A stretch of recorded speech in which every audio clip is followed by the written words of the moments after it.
تونر الباروكة لتكثيف وتطويل الشعر، هيخلي شعرك ما يقعش، هيزود في طوله وكمان هيكثفه. بس انا ليا عندك رجاء من فضلك، لو عندك انيميا عالجيها. ده بتعاني من انيميا وبتلاقي شعرها بيقع ومش عارفه ان ده السبب، ارجوك لو عندك نقص في مخزون الحديد او عندك نقص في الهيموجلوبين عالجيه. صلي على الحبيب قلبك يطيب. اللهم صل وسلم وبارك على سيدنا محمد. بصي يا ستي البنات، الوصفه بتاعتنا بسيطه خالص. هتخشي المطبخ، هتجيبي لي كوبايه شاي كبيره، الشاي اللي بنوجب بيه مع ضيوفنا ده، الشاي المصري الاسود العادي. هتحطي معلقه كبيره وتضيفي لي عليها كمان ايه، هتضيفي معلقه حلبه. عارفه ان انت ما بتحبيش ريحتها وعارفه ان ريحتها بتضايقك، بس دي الخلاصه في تكثيف وتطويل الشعر.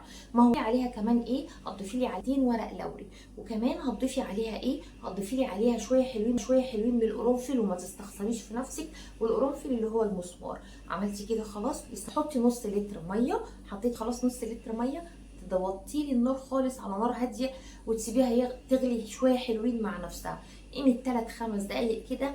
وبعد ما تغلي اقفلي لي عليها، ما تنسيش تكوني مغطيه، تغطي وتسيبيها لتاني يوم صفي. انا عايزاها تتنقع يوم كامل، انقعها لي يوم كامل. بعد كده صفي واستخدمي صباحا ومساء، وابشري بجمال شعرك وبطوله وبكثافته، وما تقلقيش خالص، بيزود طول الشعر وكمان بيكثفه.